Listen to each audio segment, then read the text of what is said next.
السلام علیکم، میں ہوں آپ کی ہوسٹ مصباح عنایت۔ میرے سامنے فضل حسین عوان کی کتاب موت سے زندگی کی طرف ہے۔ موت سے زندگی کی طرف، جس میں مختلف لوگوں کو پیش آنے والے سچے، ایمان افروز، سبق آموز، دل سوز، دلچسپ اور حیرت انگیز واقعات درج ہیں، اور ہماری آڈیو ویڈیو بنانے کا سلسلہ بھی شروع کیا گیا ہے۔ آئیے یہی واقعات ہم شفق یوٹیوب چینل سے ملاحظہ فرمائیں۔ ہاں تو ہمارے چینل کو سبسکرائب بھی کر دیں اور بیل آئیکن کو بھی پریس کر دیں۔ آئیے تو انہی واقعات میں سے ایک واقعہ ہم آپ کے ساتھ ڈسکس کرتے ہیں۔ میرے سامنے فرزانہ چودھری کا واقعہ ہے۔ ان کا کہنا ہے کہ میں اور میرے شوہر شہزاد مکان دیکھنے جا رہے تھے۔ یہ گرمیوں کی پہر تھی۔ لاہور میں چودھری ظہور الہی روڈ کے راؤنڈ اباؤٹ کے قریب میں نے ایک کھڑی گاڑی میں نوجوان کو بیٹھے دیکھا جو پسینے میں شرابور تھا۔ جیسے ہی ہماری موٹر سائیکل اس کے قریب سے گزری، اس نے گاڑی ہمارے پیچھے لگا دی۔ میری نظر اسی پر تھی۔ شہزاد ڈیوائیڈر کے ساتھ موٹر سائیکل چلا رہے تھے۔ وہ گاڑی سیدھا لے کر جانے کے بجائے ہماری طرف آ رہا تھا، حالانکہ بائیں جانب کوئی ٹریفک اور رکاوٹ نہیں تھی۔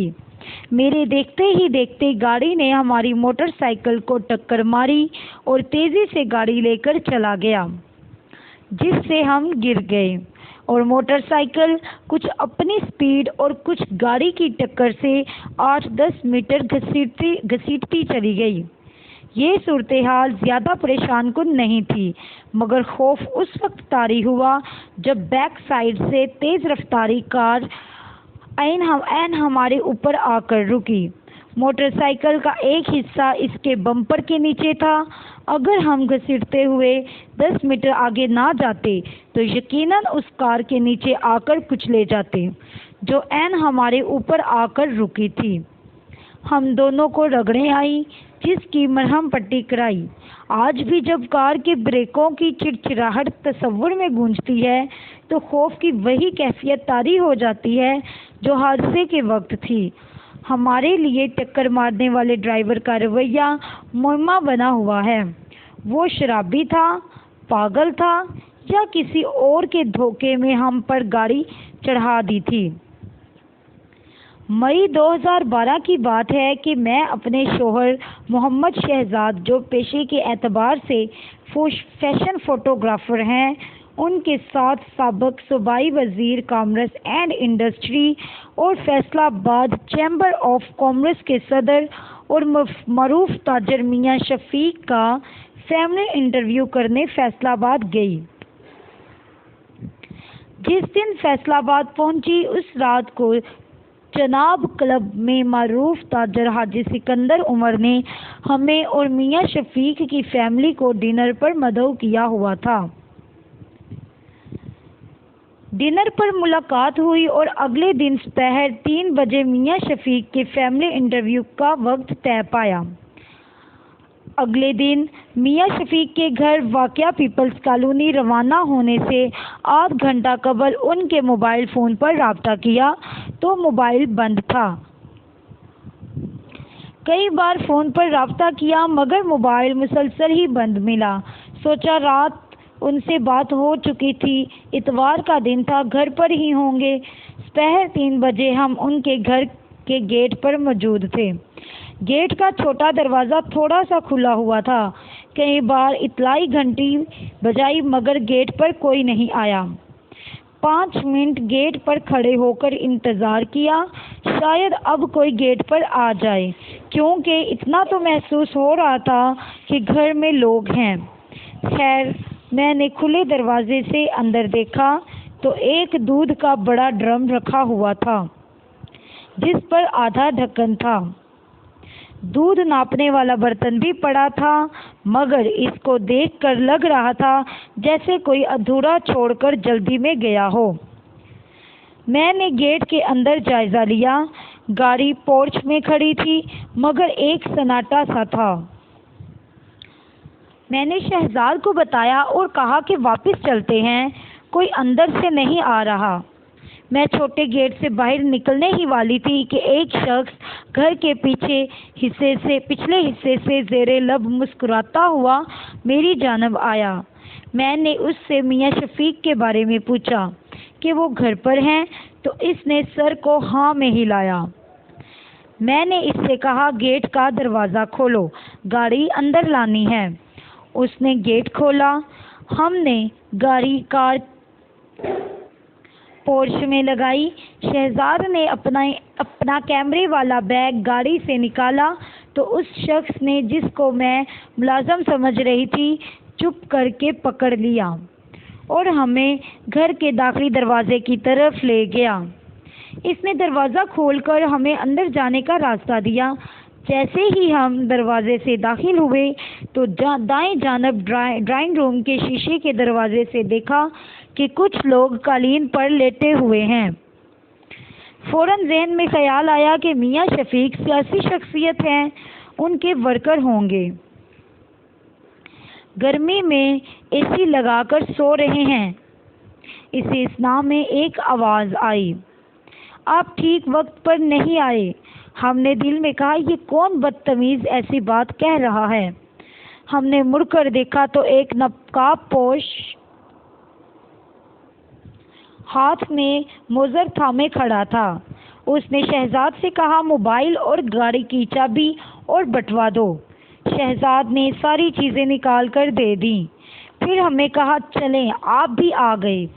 چند قدم آگے گئے تو آگے دروازہ تھا۔ اس میں داخل ہوئے تو ہم وہ منظر دیکھ کر دنگ رہ گئے۔ میاں شفیق کے دونوں ہاتھ پیچھے کی طرف باندھے ہوئے تھے۔ وہ ڈائننگ ٹیبل کی کرسی پر بیٹھے تھے، بے حد پریشان تھے۔ اس کمرے میں 15-20 لوگوں کو ڈاکوؤں نے یرغمال بنا رکھا تھا۔ میاں شفیق ہمیں دیکھ کر گمسم سے ہو گئے۔ یوں محسوس ہوا جیسے وہ ہمیں جانتے ہی نہیں ہیں۔ ڈرائنگ روم میں دودھ والا، چوکیدار، لاہور اور فیصل آباد سے آئے ان کے دوست بھی زیر زمین پر اوندھے منہ لیٹے ہوئے تھے۔ میں ڈائننگ ٹیبل کی ایک کرسی پر بیٹھ گئی۔ ایک ڈاکو موزر ہاتھ میں لیے زمین پر لیٹے لوگوں کے سر پر کھڑا تھا۔ ایک ڈاکو اندر باہر آ جا رہا تھا، ہینڈ فری کے ذریعے کسی سے فون پر بات کر رہا تھا۔ جس ڈاکو نے بٹوا لیا تھا اس نے بٹوا کی تلاشی لی۔ اس میں صرف 2000 روپے تھے۔ ڈاکو نے کہا اس میں تو بہت تھوڑے پیسے ہیں۔ شہزاد نے کہا بس اتنے ہی ہیں۔ ڈاکو نے مجھ سے بھی موبائل فون لے لیا اور میرے پرس کی بھی تلاشی لی۔ پوچھنے لگا آپ کون ہیں؟ میں نے بتایا کہ ہم صحافی ہیں اور انٹرویو کرنے آئے تھے۔ ڈاکو کہنے لگا آپ ان کا انٹرویو کیوں لینے آئی ہیں؟ میں نے بتایا یہ سابق وزیر اور چیمبر آف کامرس کے صدر ہیں۔ پھر اس نے میرا اور شہزاد کا نام پوچھا۔ اتنے میں دوسرے ڈاکو شہزاد کے کیمرے والے بیگ کی تلاشی لینے لگا تو میں نے اس سے کہا اس میں کچھ نہیں ہے، اس میں صرف کیمرہ ہے، اس کو مت چھیڑیں، کیمرے کو نقصان ہو سکتا ہے۔ اس ڈاکو نے میری بات سن کر فوراً بیگ چھوڑ دیا۔ بعد میں مجھے شہزاد نے بتایا اس بیگ میں 35,000 روپے بھی تھے۔ ایک ڈاکو نے کہا میں بھی صحافی تھا، میں نے صحافت میں ذلالت دیکھی ہے، کچھ نہیں ملتا، انسان بے عزت ہی ہوتا ہے۔ آپ نے تو ڈکیتی اپنی آنکھوں سے دیکھ لی ہے، آپ کو تو سٹوری مل گئی ہے، آپ اس کو چھاپیں گی؟ میں خاموش رہی۔ اس نے پھر پوچھا آپ یہ سٹوری چھاپیں گی؟ تو میں نے فوراً کہا نہیں۔ میں نے سوچا میں نے کوئی ایسی ویسی بات کر دی تو یہ کوئی نقصان ہی نہ پہنچا دے۔ وہ ڈاکو بڑے اطمینان کے ساتھ ڈکیتی کر رہے تھے۔ اگر کوئی پانی مانگتا تو اس کے ہاتھ کھول دیتے، پانی والی بوتل کو ٹیشو پیپر سے پکڑ کر گلاس میں پانی ڈالتے اور ٹیشو پیپر سے گلاس پکڑ کر دے دیتے۔ اس نے شہزاد سے کہا آپ ادھر جا کر بیٹھ جائیں۔ سب زمین پر لیٹے ہوئے تھے، خواتین صوفے پر بیٹھی تھیں۔ شہزاد زمین پر بیٹھنے لگے تو اس نے کہا شہزاد صاحب آپ کرسی پر بیٹھ جائیں۔ شہزاد کرسی پر بیٹھ گیا۔ ساتھ ہی ایک ڈاکو موزر لیے کھڑا تھا۔ خیر ایک ڈاکو جو کہ ان کا سردار لگ رہا تھا، جو ہمارے ساتھ باتیں بھی کر رہا تھا، وہ ڈاکو میاں شفیق کے بیٹے کو اپنے ساتھ لے کر ڈرائنگ روم کے سامنے والے روم میں گیا اور وہاں جا کر اس کو مارنے لگا۔ اس نے کہا گھر میں جو کچھ تھا وہ سب میں نے آپ کو بتا دیا۔ اس نے کہا نہیں، یہ بتاؤ سونا کہاں رکھا ہے۔ اس کو جان کی دھمکی دے رہا تھا۔ وہ ڈاکو بہت بری طرح سے مار رہا تھا۔ یہ سب میں دیکھ رہی تھی کیونکہ میں اس بیڈ روم کے دروازے کے سامنے ہی کرسی پر بیٹھی تھی۔ ایک ڈاکو نے مجھے دیکھا کہ میں دیکھ رہی ہوں تو مجھے غصے سے کہنے لگا آپ سیدھا دیکھیں، ادھر مت دیکھیں۔ پھر مجھے بھی کہا گیا کہ آپ یہاں سے اٹھ کر صوفے پر بیٹھ جائیں۔ میں صوفے پر بیٹھ گئی۔ ہمیں آپس میں بات کرنے سے بھی منع کیا۔ اتنے میں وہ ڈاکو میاں شفیق کے بیٹے کو لے آیا اور میاں شفیق کی بیگم سے کہنے لگا اور جو کچھ بھی ہے ہمیں بتا دیں۔ وہ بھی کہنے لگی آپ کو سب کچھ بتا دیا ہے۔ پھر اس ڈاکو نے دودھ والے کی طرف دیکھا اور کہا تو بڑا بول رہا سی، اکڑ رہا سی، یہ کہہ کر اس کو مارنے لگا اور کہا تمہیں بڑی تکلیف ہے، جن کا مال جا رہا ہے وہ خاموش ہیں، تو غریب آدمی ہے، ایسے مارے جانا ہے۔ اس کے بعد ایک اور شخص میاں شفیق سے ملنے آیا۔ ان کو فون پر اطلاع ملی تو ڈاکو کے لیڈر نے کہا اس کو بھی اندر لے آؤ۔ جب وہ اندر آیا وہ بزرگ آدمی تھا۔ اس کو ڈاکو نے تھپڑ مارنے شروع کر دیے۔ آپ تو بھی مزہ چکھ لے۔ اس وقت اتنا خوف طاری تھا کہ یہاں کچھ بھی ہو سکتا تھا، کہیں یہ ڈاکو کسی کو گولی نہ مار دیں۔ یہ پل قیامت کی مانند گزر رہے تھے۔ پھر ڈاکو میاں شفیق کی بیٹی کو دوسرے کمرے میں لے گئے۔ اس پر تو دل ہی دہل گیا۔ نہ جانے اب کیا ہوگا، نہ جانے یہ اس کے ساتھ کیا کریں گے۔ تھوڑی دیر کے بعد اس کو لے آئے اور میرے پاس آ کر ڈاکو کہنے لگا باجی فرزانہ آپ اس سے پوچھ لیں، ہم نے اس کو کچھ نہیں کہا، صرف بات کی ہے۔ اور میاں شفیق کی بیٹی سے کہنے لگے آپ باجی فرزانہ کو بتاؤ، ہم نے آپ کو ہاتھ تک نہیں لگایا۔ پھر ڈاکو ڈرائنگ روم میں موزر لیے کھڑا تھا۔ اس نے ٹیبل پر رکھے پیسے اور گھڑیاں جیب میں ڈالیں۔ میں سمجھی اس نے شہزاد کا بٹوا بھی اٹھا لیا ہے، تو میں نے اس ڈاکو سے کہا تم نے بٹوا کیوں اپنے پاس رکھا، واپس کرو۔ اسی وقت شہزاد نے مجھے کہا بٹوا میرے پاس ہے۔ ڈاکوؤں نے جلدی سے گھر کا صفایا کیا، کیش اور سونے سمیت تقریباً 2.5-3 کروڑ روپے کی رقم لے اڑے۔ 4 ڈاکو گھر کے اندر تھے، ان میں 3 نیچے اور 1 چھت پر تھا۔ کوٹھی کے باہر بھی کچھ ڈاکو تھے جو کوٹھی میں آنے والوں کے بارے میں اطلاع کرتے تھے۔ جب ڈاکوؤں نے تسلی سے گھر کا صفایا کر لیا تو ہم سب کو ڈرائنگ روم سے نکال کر بیڈ روم میں اکٹھا کیا اور ساتھ ساتھ کہتے رہے کسی نے کوئی حرکت کی تو گولی مار دیں گے۔ بیڈ روم کی کھڑکیوں کے باہر بھی ایک ڈاکو موزر لے کر کھڑا تھا۔ ڈاکو نے دروازہ بند کیا اور دروازے کی ہینڈل کو دوپٹے سے باندھا۔ اس وقت شہزاد نے کہا ڈاکو جا رہے ہیں۔ شہزاد نے ان کے رسی سے بندھے ہاتھ کھولنے شروع کر دیے۔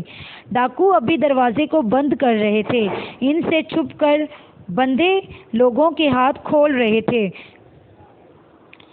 ڈاکو نے دروازہ بند کیا اور یہ تاثر دیا کہ اس نے دوپٹے کا دوسرا سرا کسی چیز سے باندھ دیا ہے۔ اتنے میں کھڑکی کی طرف دیکھا تو جو ڈاکو کھڑکی کے باہر موزر لیے کھڑا تھا وہ بھی غائب ہو گیا۔ تب شہزاد اور میاں شفیق دروازے کی طرف بھاگے۔ میں نے کہا مت جاؤ، ڈاکو باہر ہیں، گاڑی دیکھ لوں۔ شہزاد یہ کہتے ہوئے باہر بھاگا۔ گاڑی دیکھ کر ان کی جان میں جان آئی، کیونکہ سنا یہی تھا ڈاکو جاتے ہوئے گاڑی بھی لے جاتے ہیں۔ ہماری گاڑی پہلے کھڑی تھی، اس کے بعد میاں شفیق کی گاڑی تھی۔ اگر گاڑی لے کر جاتے تو ہماری گاڑی لے کر جاتے۔ اس وقت 15 پر پولیس کو کال کی۔